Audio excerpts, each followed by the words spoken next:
The morning of May 10th, 1943. Pearl Harbor, Hawaiian Islands. Commander Minoru Genda stands on the observation platform of the 14th Naval District Intelligence Center and peers through binoculars at a ship being fitted out across the harbor. 870 feet of gray steel, a flight deck wider than any carrier Japan had ever built, the island's superstructure bristling with radar arrays that looked like metal latticework. If you're enjoying this deep dive into the story, hit the subscribe button and let us know in the comments from where in the world you are watching from today. USS Essex, CV-9. The first of a new class of American fleet carriers. Genda lowers the binoculars. His hands, normally steady, tremble slightly. He had been one of the architects of the Pearl Harbor attack 16 months earlier. He had watched American battleships burn in these very waters. He had flown combat missions over the Indian Ocean and the Coral Sea. He knew carriers. He knew what they could do. And looking at Essex, something cold settles in his chest. Not fear, understanding.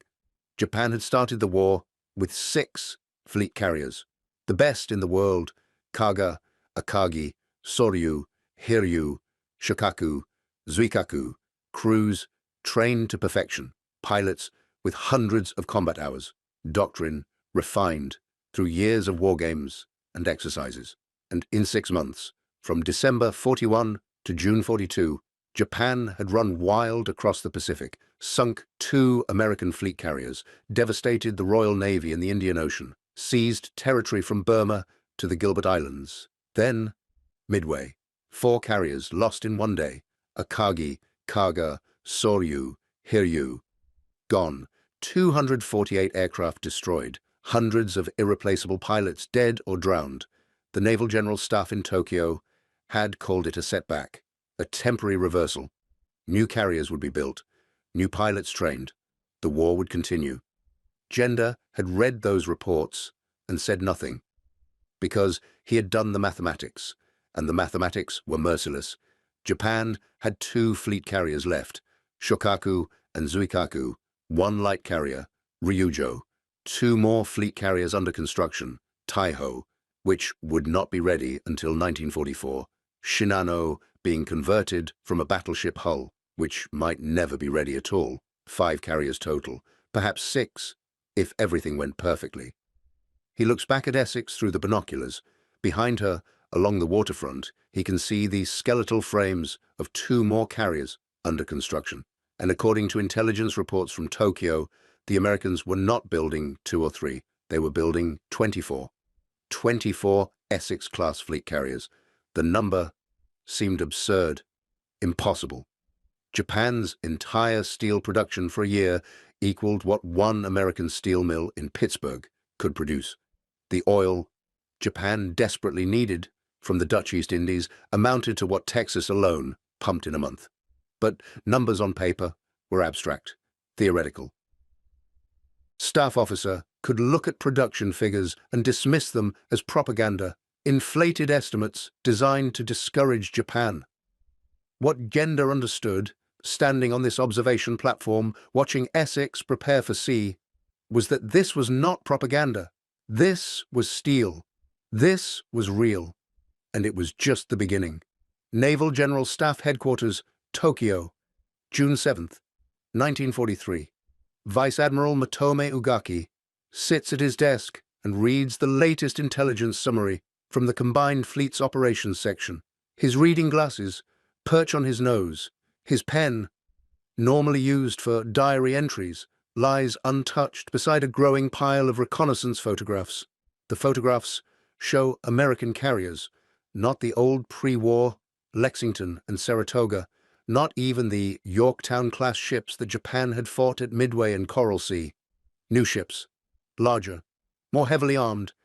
Essex, Yorktown, the second one, built to replace the carrier sunk at Midway. Lexington, the second one, honoring the ship lost at Coral Sea.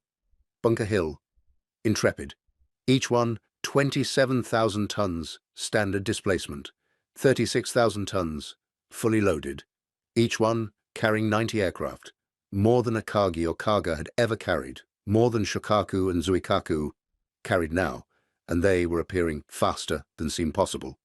Essex had been commissioned on December 31st, 1942, 8 months to fit out and conduct sea trials. She had reached the Pacific in May 1943. Yorktown, commissioned April the 17th, 1943, already operational. Lexington, commissioned February 17th, in the Pacific by May. 3 Essex-class carriers, operational, in 5 months, and according to the intelligence reports, 9 more were under construction. Bunker Hill, Wasp, Hornet, Hancock, Intrepid, Ticonderoga, Randolph, Langley, Cabot, each one being built in 14 to 16 months, from keel laying to commissioning in barely over a year. Ugaki removes his glasses and rubs his eyes. In his diary that evening, he would write what he could not say aloud in staff meetings, what he had known since Midway, but had not fully accepted until this moment. Japan had already lost, not would lose, had lost, the moment the first bomb fell on Pearl Harbor. Perhaps before, Japan had locked itself into a war it could not win, because wars are not decided by courage or skill or tactical brilliance. They are decided by steel production and oil reserves and the ability to replace losses faster than the enemy can inflict them. And in all those categories, Japan was not merely behind. Japan was operating in a different universe. He thinks back to 1941. Before the war, Admiral Yamamoto had warned them, had stood before the Naval General Staff and laid out the numbers with brutal clarity. If ordered to fight, Yamamoto had said he could run wild for 6 months, perhaps a year. After that, he had no confidence, none at all. The staff officers had nodded, had thanked him for his honesty. Then they had ordered him to attack anyway, because the alternative, they believed, was worse.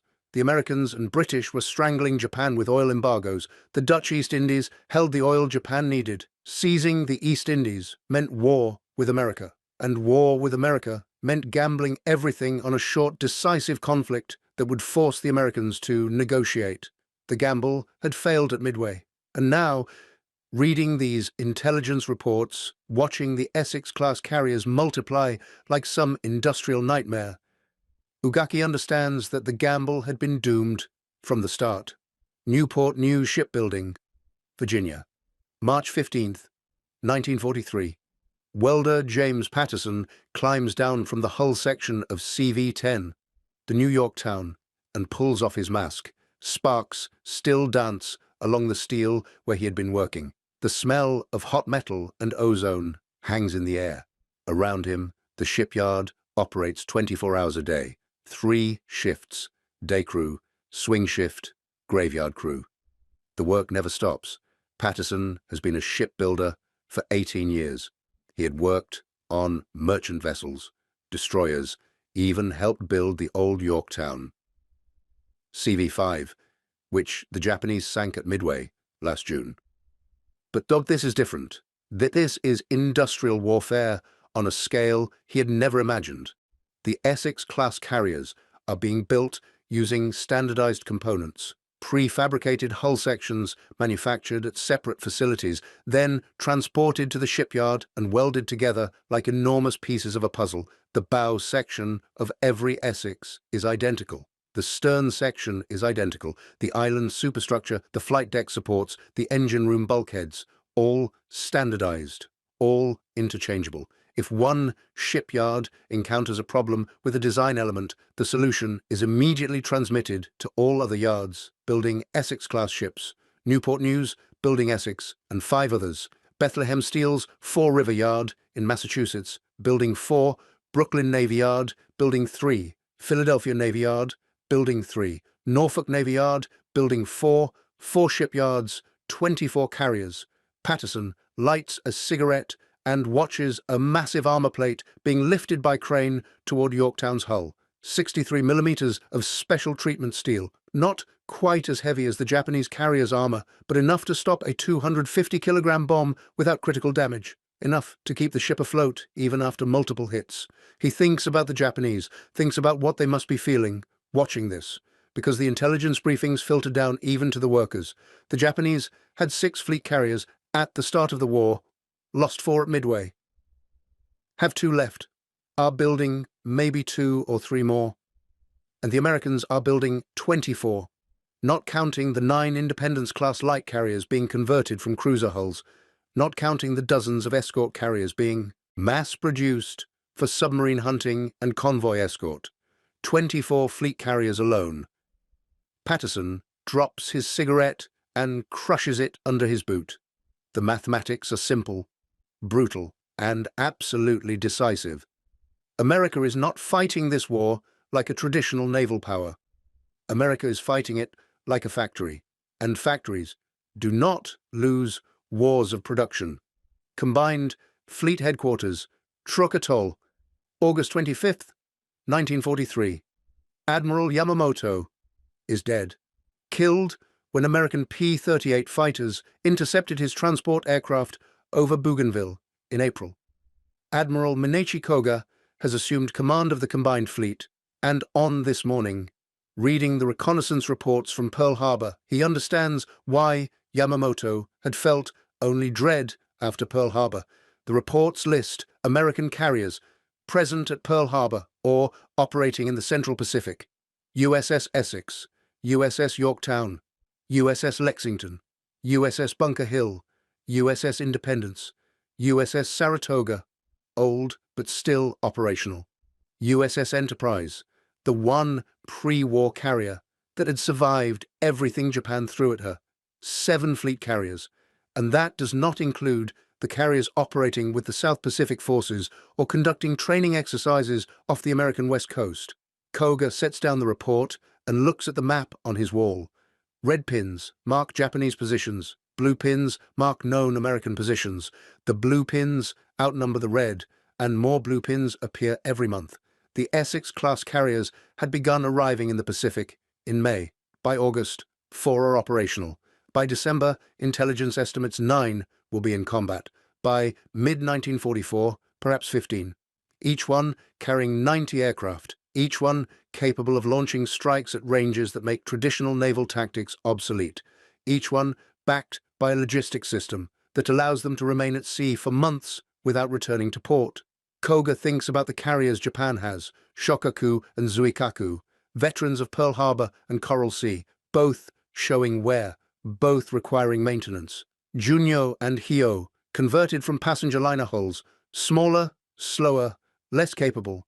Taiho, under construction, not ready until next year. 5 carriers, against an American force that will number 15 or more by the middle of 1944. The ratio is 3-1. In every naval wargame Koga had participated in, a 3-1 disadvantage in carriers meant defeat, not possible defeat, certain defeat. But the wargames had assumed equal quality, equal pilot training, equal aircraft, and by mid-1943, even those assumptions no longer hold.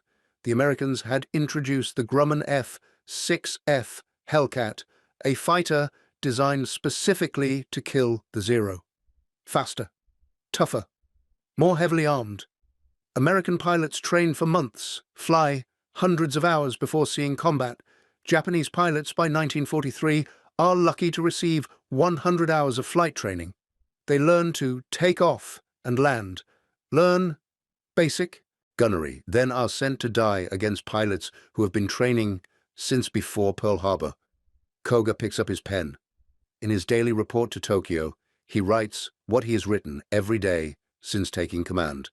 Request immediate production increase. Request additional carrier construction. Request more pilots, more aircraft, more fuel. He knows the requests will be acknowledged. Noted. Filed. Because Tokyo has no additional steel, no additional shipyard capacity, no additional fuel for training. Japan is fighting with what it has, and what it has is not enough. Marcus Island, August 31st, 1943. Lieutenant Takeo Shibata crouches in a concrete bunker and watches the horizon through a crack in the reinforced door. The island, a tiny volcanic outcropping 1,200 miles from Tokyo, hosts a small airfield, a weather station, and a garrison of 800 men. Shibata commands the Air Defense Section, 12 anti-aircraft guns, 40 aircraft, mostly older, Ki-43 Hayabusa fighters, and a few Zero reconnaissance planes. At 0615, the radar operator runs to the bunker. His face is pale. Contact, bearing 090. Range 80 miles. Multiple aircraft. Large formation. Shibata grabs binoculars and climbs to the observation post. The morning sun glints off something on the eastern horizon. Metal. Aircraft. Dozens of them. At 0623, the first American fighters appear. Grumman F-6F Hellcats. They come in low, just above the wave tops, then pull up and strafe the runway with 50 caliber machine guns. Shibata watches Japanese aircraft explode on the ground.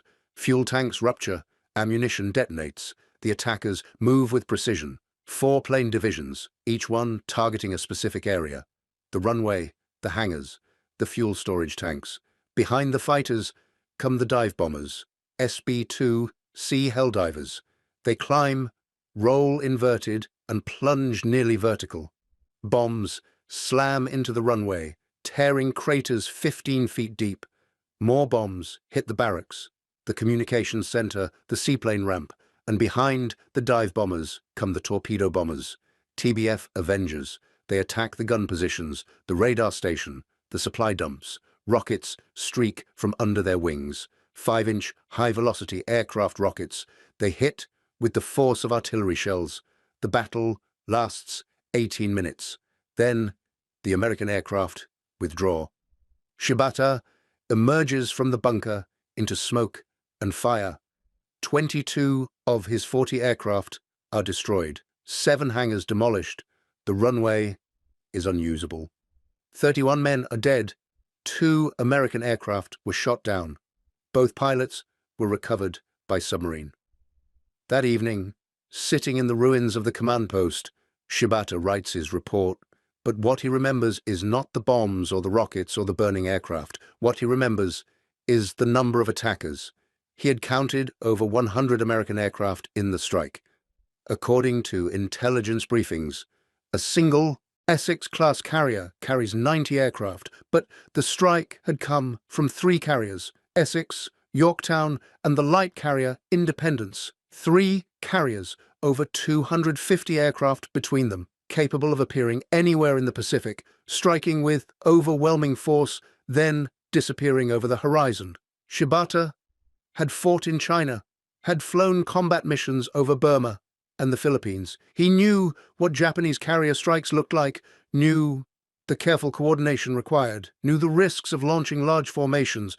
But this was different. This was not a carefully planned raid against a specific target. This was a demonstration, a message. We can strike anywhere, anytime, and you cannot stop us. He finishes his report and sets down his pen. In the margin, in small characters he later crosses out, he writes what he cannot officially say. We are fighting an enemy who treats carriers like tools, who builds them by the dozen, who can lose 10 and not blink. How do you win a war against that? Naval General Staff, Tokyo, October 5th, 1943. Captain Yasumi Doi sits in the intelligence analysis section and compiles the latest assessment of American carrier strength. The numbers make him check his sources twice, 3 times, then a 4th time, because they cannot be correct. But every source confirms them. Every reconnaissance report, every radio intercept, every decoded message from neutral diplomats. By the end of 1943, the United States will have 9 Essex-class carriers operational. By mid-1944, 15. By the end of 1944, 18. Each one capable of carrying 90 aircraft. Each one protected by the most advanced radar systems in the world. Each one supported by a logistics network that operates like a floating city, and that does not count the Independence-class light carriers, 9 of them, all commissioned in 1943, converted from cruiser hulls, fast, maneuverable, each carrying 30 to 40 aircraft. 1944 will see 15 Essex-class fleet carriers and 9 Independence-class light carriers operating simultaneously. 24 carriers, over 2,000 aircraft, against Japan's 5 fleet carriers and perhaps 8 light carriers.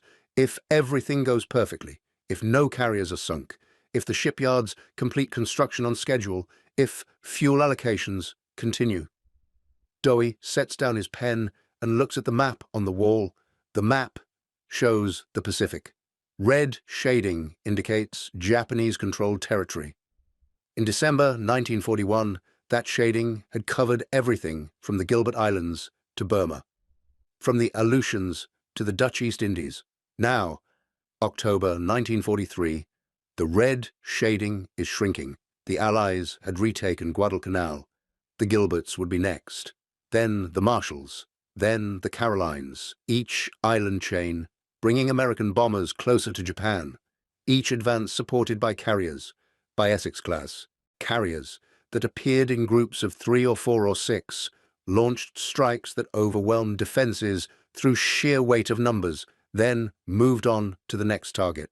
Doi thinks about the officers in this building, the staff officers who still speak of victory, who plan offensives, who issue directives about holding island chains and conducting decisive battles, and he wonders if they understand what these numbers mean, if they have done the mathematics.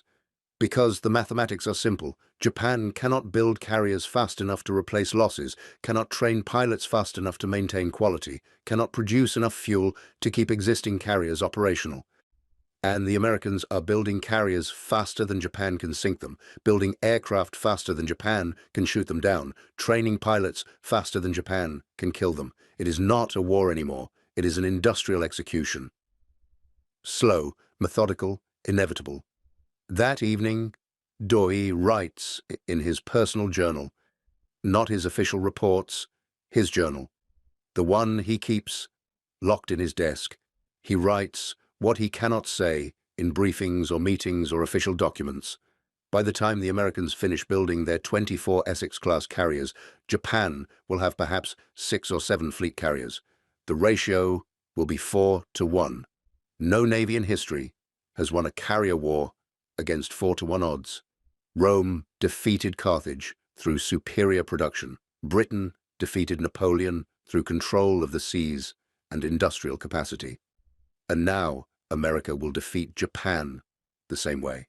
Not through brilliant tactics, not through decisive battles, through factories, through shipyards that can build a fleet carrier in 14 months, through training programs that graduate thousands of pilots, through an economy so vast that waging total war actually makes it grow stronger. We understood American industrial capacity in theory. We read the production figures. We knew they were large. But understanding and believing are not the same thing. Now we see the evidence, and it is too late to matter. If you're enjoying this deep dive into the story, hit the subscribe button and let us know in the comments from where in the world you are watching from today. Tarawa Atoll, Gilbert Islands, November 20th, 1943. Rear Admiral Kenji Shibasaki stands in the command bunker on Betio Island and reads the latest reconnaissance report. American carriers have been spotted 120 miles northeast of the atoll. 6 carriers. Intelligence identifies them as Essex, Lexington, Bunker Hill, Independence, Belleau Wood, and Monterey. 3 Essex-class fleet carriers. 3 Independence-class light carriers. Shibasaki sets down the report and looks at his officers. The bunker, built from coconut logs and coral sand, has walls 2 meters thick. Outside, 4,500 Japanese troops man fortifications that took 8 months to construct. Concrete pillboxes with firing slits, underground, tunnels connecting every position. 500 gun emplacements, 14 Type 97 tanks buried hull down as fixed artillery. The island is 3 kilometers long and 800 meters wide. Every meter is fortified. Shibasaki had told his officers that 1 million Americans could not take Tarawa in 100 years. He had believed it when he said it. Now, reading about 6 American carriers approaching, he is not certain. At 05:45 on the morning of November 20th, the air preparation begins. 24 TBF Avenger torpedo bombers appear over Betio. They fly in neat formations, 30 meters apart, and begin methodically bombing the fortifications. Each bomber carries 4 500-pound bombs. The ground shudders with explosions. Smoke climbs 200 meters into the sky. At 0610, the second wave arrives. 36 SB-2C Helldiver dive bombers. They climb to 3,000 meters, roll inverted, and plunge at 70-degree angles. Their bombs punch through bunker roofs, detonate inside gun positions, tear apart ammunition storage areas. At 0635, the third wave. 48 F-6F Hellcat fighters with rockets and machine guns. They make strafing runs at hedge-hopping altitude, firing at anything that moves. In 3 hours, carrier aviation from the Essex-class carriers drops 900 tons of bombs on Betio, more explosive power than the Americans had ever delivered against a single target in such a short time. Shibasaki watches from the bunker entrance. The island is transformed. Palm trees are shattered stumps. Gun positions are craters. Buildings are rubble. But the fortifications hold. The concrete bunkers, 2 meters thick, withstand everything except direct hits by 1,000-pound bombs. The underground tunnels remain intact. Most of the 4,000 troops survive. At 0830, when the carrier aircraft withdraw and the first wave of Marines lands, Shibasaki orders his troops to open fire.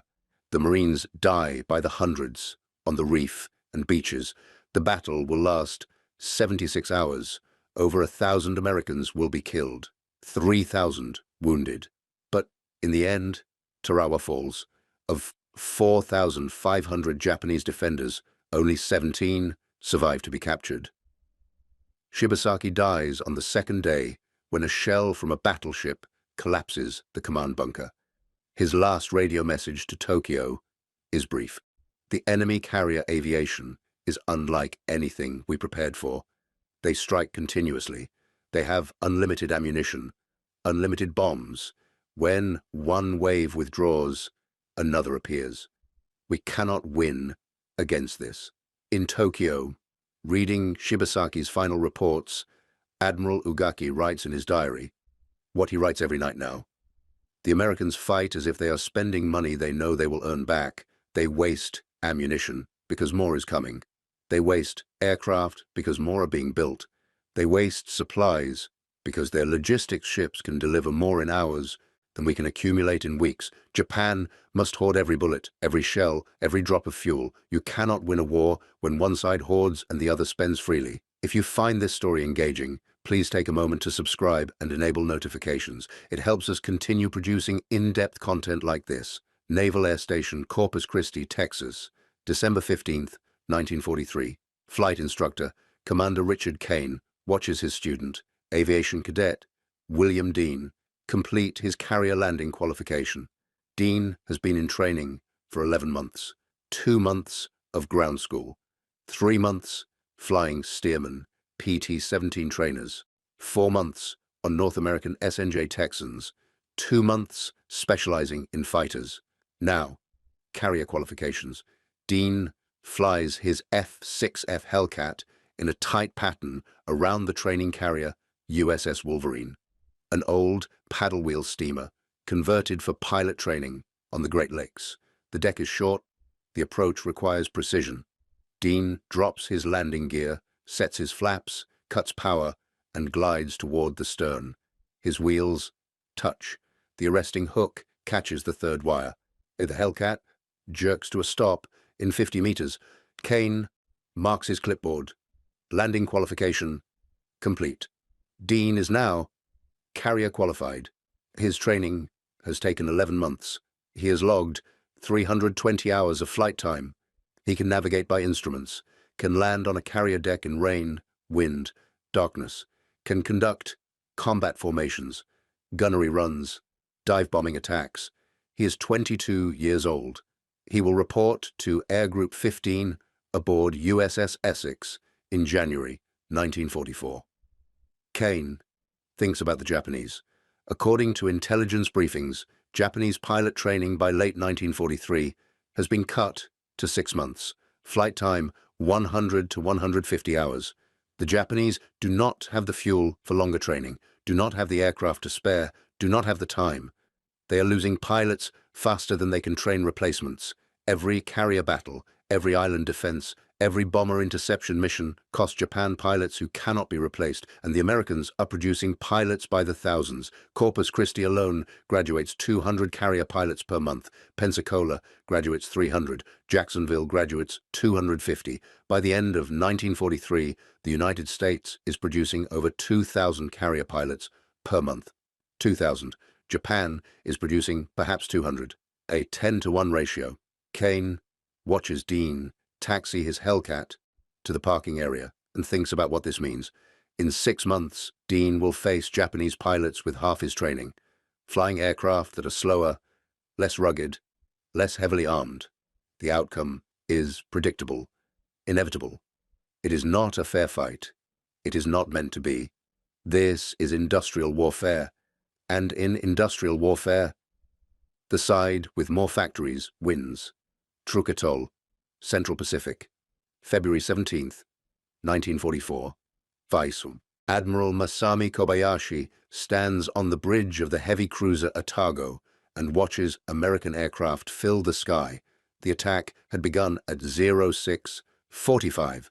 Reconnaissance aircraft from the carriers had spotted the combined fleet anchorage at first light.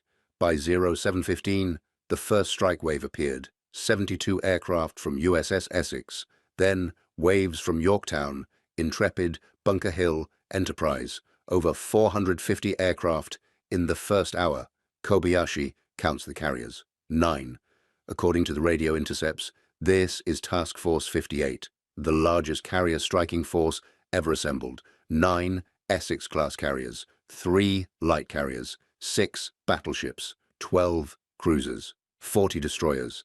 The total air group numbers 750 aircraft, more aircraft than Japan has operational in the entire Central Pacific. The sky above Truk is black with them. Hellcats strafe the airfields. Japanese aircraft explode on the ground before they can take off. Helldivers dive on ships in the lagoon. The light carrier Unryu takes 3 torpedoes and capsizes in 18 minutes. The light cruiser Agano is torn apart by dive bombers. Transports burn all across the anchorage. Kobayashi watches a formation of 6 Avengers attack the cruiser Katori. 5 torpedoes hit in rapid succession. Katori breaks in half and sinks within minutes. The attack continues all day. At 1800 hours, the last wave withdraws. The reconnaissance aircraft count the damage. 2 light carriers sunk. 3 cruisers sunk. 4 destroyers sunk. 3 submarines sunk. 24 transport ships sunk. Airfields destroyed. Port facilities demolished. Over 270 Japanese aircraft destroyed. 200 on the ground. 70 in air combat. American losses: 25 aircraft, 17 to anti-aircraft fire, 8 in dogfights. 23 pilots recovered by submarines and seaplanes. The E-kill ratio, 11-to-1. That evening, Kobayashi writes his report, but he does not write about tonnage sunk or aircraft destroyed. He writes about what it felt like to watch 9 American carriers operate as a single coordinated force, to see wave after wave of aircraft appear with clockwork precision, to watch Japanese defenses, which had seemed formidable, overwhelmed through sheer numbers. In his private notes, he writes what he cannot put in official reports. This was not a battle. This was a demonstration. The Americans wanted us to see what 9 Essex carriers can do. They wanted us to understand that Truk, which we called the Gibraltar of the Pacific, means nothing to them. They can destroy any base, any fleet, any defense, whenever they choose, and we cannot stop them. Imperial General Headquarters, Tokyo, March 5th, 1944. General Hideki Tojo sits in his office and reads the casualty reports from Truk. His resignation will come in 4 months after the fall of Saipan. But this morning, reading about the destruction of Japan's main Pacific base, he understands that resignation is inevitable. The numbers are unbearable to look at. 15 Essex-class carriers now operational. By June, intelligence estimates 18. By December, 21. each one operating as part of massive task forces, each one capable of launching 90 aircraft in coordinated strikes, each one backed by destroyers, cruisers, battleships, and most critically, logistics ships. Service Squadron 10. The floating base. Tojo had read the intelligence reports on this with disbelief that slowly transformed into despair. The Americans had created 34 specialized logistics ships, tankers that refuel carriers at sea, ammunition ships that transfer bombs and torpedoes without entering port, repair ships that fix battle damage in the middle of the ocean, hospital ships that take wounded aboard. The entire system allows Essex-class carriers to remain at sea for 3 to 4 months without returning to a major base. Japanese carriers must return to ports in Japan for refueling and repairs. Yokosuka, Kure, Sasebo, 3,000 miles from the combat zones. The voyage there and back takes 4 weeks. An American carrier receives fuel in 3 hours without interrupting patrols. Tojo sets down the reports and looks at the map on his wall. The map shows shrinking red territory, the Gilberts, lost in November, the Marshalls, falling now, Truk, neutralized, the Marianas will be next, then the Philippines, then Okinawa, then Japan itself.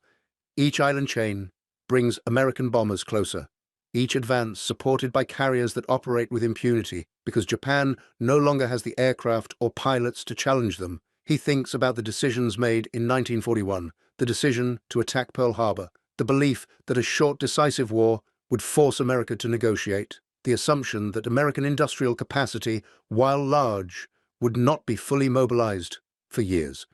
Every assumption had been wrong. Pearl Harbor had united America. The industrial mobilization had been immediate and overwhelming. The short war had become a long war, and in a long war, the side with more factories wins. Tojo picks up his pen. He writes a directive to the Navy Ministry, requests assessment of current carrier strength versus projected American strength for 1945. He already knows what the assessment will say. By 1945, America will have 24 Essex-class carriers operational. Japan will have perhaps 5 or 6. The ratio will be 4 to 1, maybe 5 to 1. At those odds, even defensive operations become impossible, because defense requires aircraft, requires pilots, requires fuel.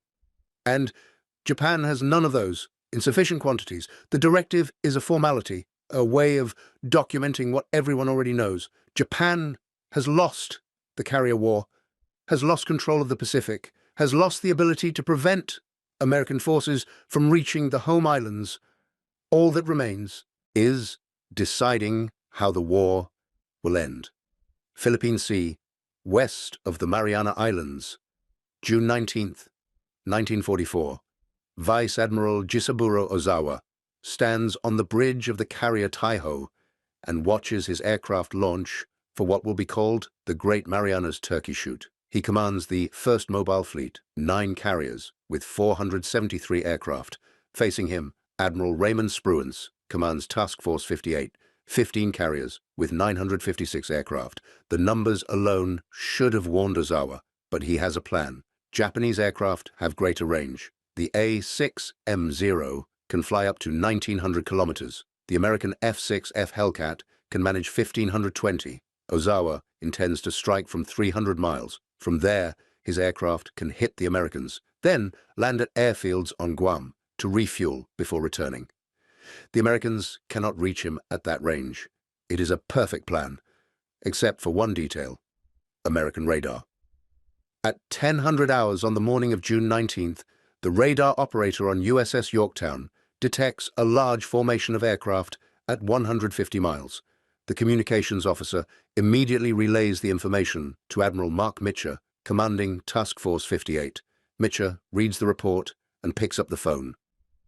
Launch all fighters. Shoot them down over the ocean. Do not let them approach the carriers. By 10:23, 220 F-6F Hellcats are patrolling above the American task force. At 10:36, they intercept the first Japanese wave, 69 aircraft, Yokosuka D-4Y Suisei dive bombers, Nakajima B-6N Tenzan torpedo bombers, a as 6M0 escort fighters.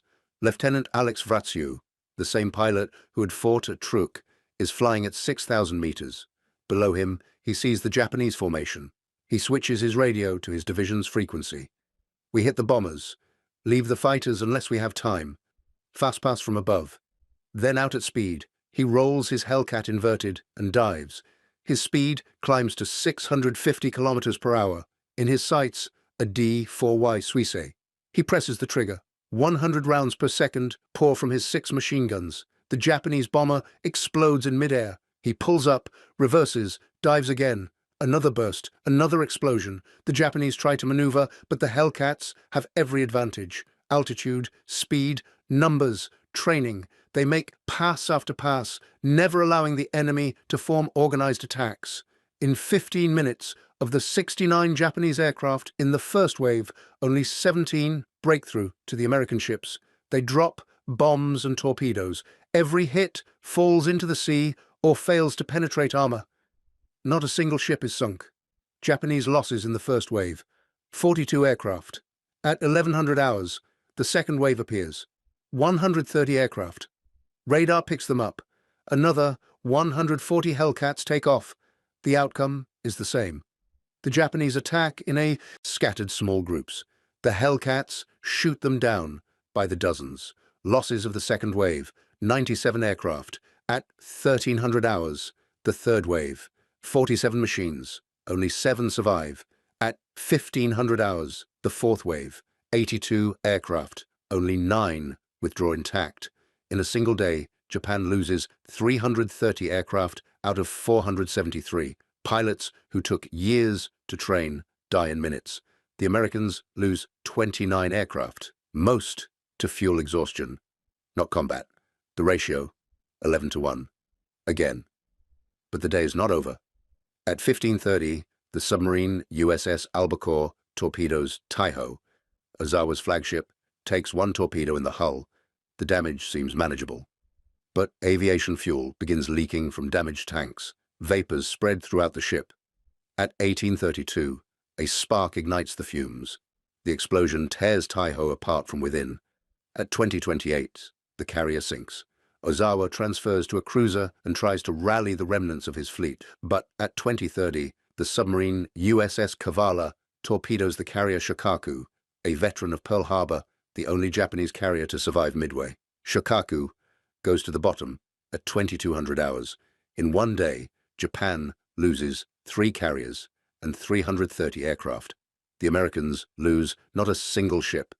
Ozawa will write in his post-war memoirs what he thought that night, watching Shokaku sink. We knew we were inferior in numbers, but we had no idea how much better their pilots were, how much more advanced their equipment was, how much more effective their system was.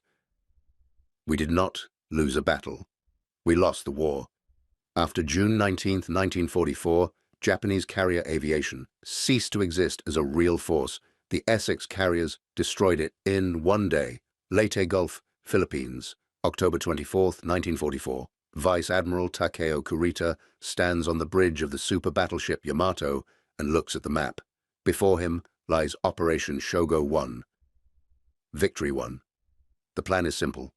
Break into Leyte Gulf, smash the American landing forces, disrupt the invasion of the Philippines. If this fails, the Philippines are lost. And if the Philippines are lost, Japan has lost the war.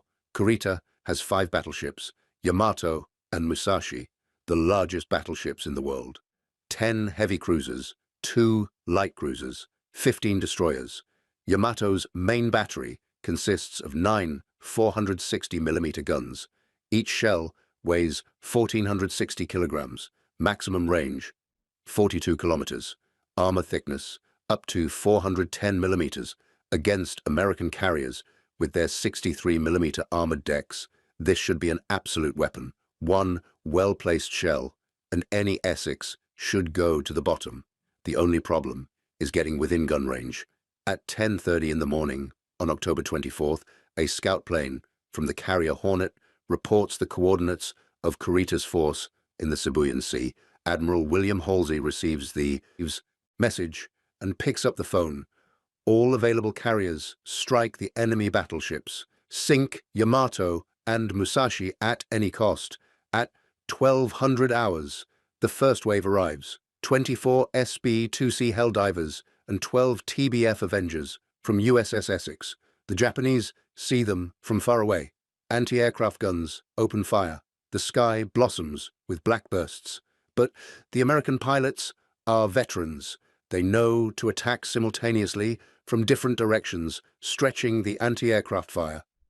The Helldivers dive on Musashi at 70 degrees. 454-kilogram bombs slam into the armored deck. One explosion, a second, a third, armor plates crack. The hull shudders. The Avengers come in from the sides and drop torpedoes. Musashi tries to maneuver, but 73,000 tons of steel cannot dodge everything. One torpedo strikes the port side, then another. At 13:30, the second wave arrives. 36 aircraft from Lexington. More bombs, more torpedoes, more blasts along the hull. At 1500 hours, the third wave, Bunker Hill, launches 40 aircraft. At 16:30, the fourth. At 1700 hours, the fifth. In 5 hours, Musashi takes 19 torpedo hits, 17 bomb hits, and dozens of rocket strikes and shell fragments. The battleship is still afloat. Its armor, up to 410 millimeters thick, really is the heaviest in the world. But even that no longer saves it. The ship loses speed. The list grows. Water floods the compartments. At 19:30, Musashi capsizes and sinks. 1,023 members of the crew die with the ship. The largest battleship in the world, which cost the equivalent of $150 million in 3 years of construction, has been destroyed in a single day by carrier aircraft. Kurita watches Musashi disappear beneath the water and understands. Yamamoto could be next.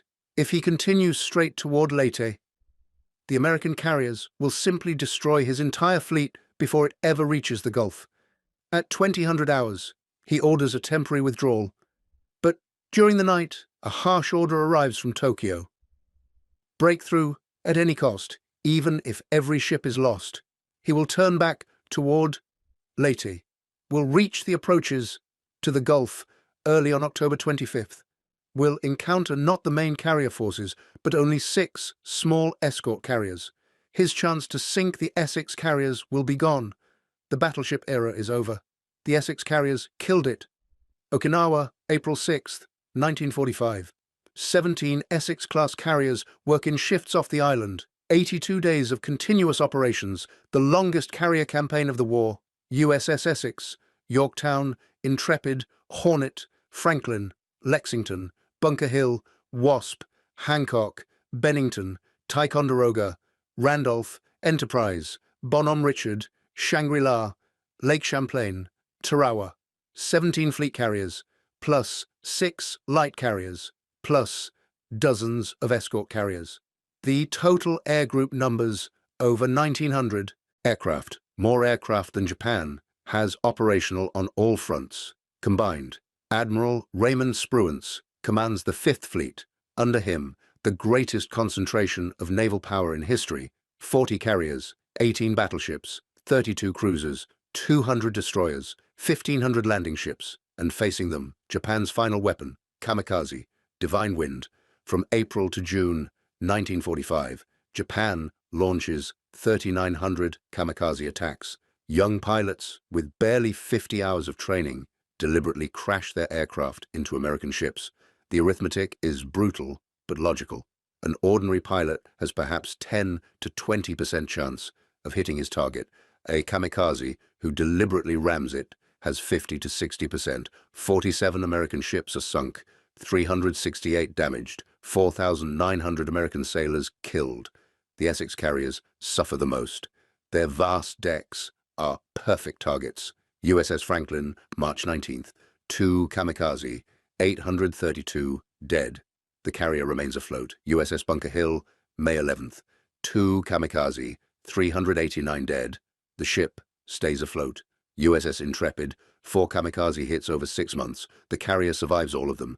USS Hancock, USS Enterprise, USS Belleau-Wood, all struck by kamikaze. All survive. Not a single Essex goes to the bottom.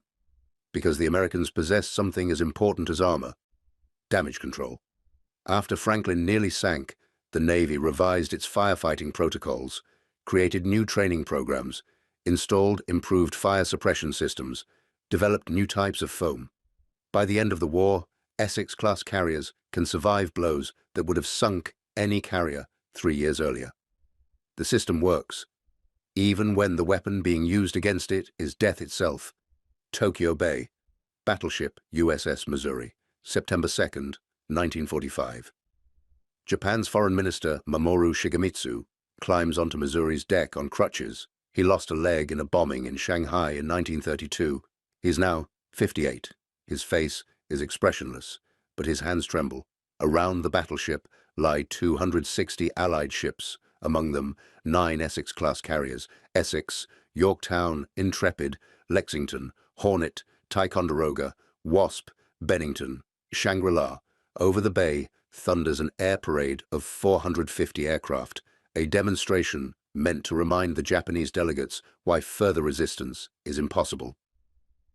General Douglas MacArthur stands by the table, holding the surrender documents. Shigemitsu steps forward, takes the pen, signs the instrument of unconditional surrender. Date: September 2nd, 1945. Time: 0900 hours and 8 minutes. The war is over. Japan entered the war on December 7th, 1941, with 6 fleet carriers, the best in the world. It ends with none. In 4 years, Japan built 17 carriers, counting light and escort carriers, converted from other hulls. 15 were sunk. In the same period, the United States built 141 carriers, 24 heavy Essex-class carriers, 9 light Independence-class carriers, 108 escort carriers. Of the 24 Essex carriers, not a single one was sunk. The numbers tell the story in a way words cannot. America produced 300,000 aircraft to Japan's 76,000, produced 88,000 tanks to Japan's 6,000, launched 147 aircraft carriers of all types to Japan's 25, built 2,700 Liberty ships, while Japan's merchant fleet shrank from 6 million tons to less than 200,000. These numbers, which seemed like propaganda in 1942, which seemed impossible in 1943, which seemed like a nightmare in 1944, were actually conservative. American production had exceeded even American expectations. Admiral Ugaki, in his post-war interrogation by American officers, was asked when he knew Japan would lose. He was silent for a moment. Then he said, "I knew before Midway that a long war was unwinnable. After Midway, I knew the war was lost. After the Marianas, I knew it was only a question of how it would end." The interrogator asked why Japan had not surrendered then, in mid-1944, before the firebombing of cities, before Iwo Jima and Okinawa, before Hiroshima and Nagasaki. Ugaki's answer was simple: because knowing you will lose and accepting defeat are not the same thing. There is a photograph taken in August 1945 in Tokyo Bay. In it, the carrier Essex lies against the backdrop of the Japanese shoreline, a vast steel deck packed with rows of aircraft. A white wake stretches behind her on calm water. If a Japanese admiral had seen that photograph in December 1941, right after Pearl Harbor, he would not have believed it. An American carrier in Japanese waters? Impossible. Japan rules the sea. It has the best pilots, the most modern aircraft, perfected tactics. 3 years and 8 months passed. In that time, the United States built 24 Essex carriers, trained 60,000 carrier pilots, created a logistics system capable of supplying a fleet continuously 8,000 miles from home shores, honed the tactics of mass airstrikes that ground enemy fleets into scrap metal. In the same span, Japan lost 6 carriers at Midway, 4 in the Philippine Sea, 4 at Leyte Gulf, lost 15,000 experienced pilots, lost the ability to fight at sea as an equal opponent. The Essex carriers were not miracles of engineering genius. Their deck armor was weaker than the British. Their speed was not record-breaking. Their design was evolutionary, not revolutionary. But they were a system. The system began at Newport News and Bethlehem steel shipyards, where workers assembled standardized blocks into hulls.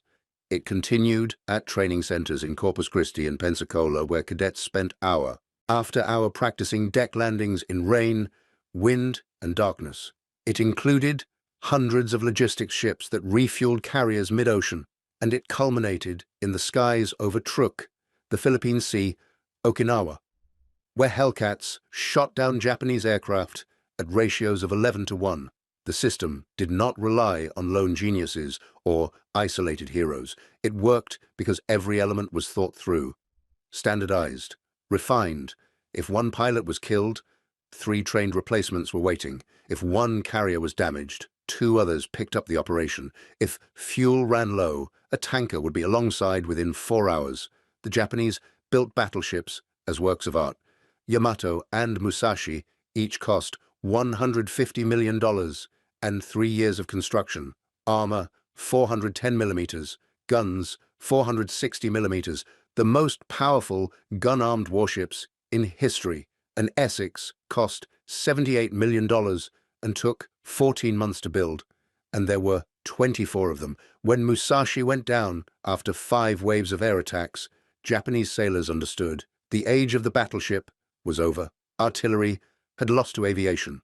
Armor had lost to speed. Singular perfection had lost to mass production. The most painful realization came later. Japan had mobilized everything for war. Every shipyard, every factory, every mine worked at capacity. The population went hungry so the fleet could get steel and fuel. In 4 years, Japan managed to build 8 fleet carriers.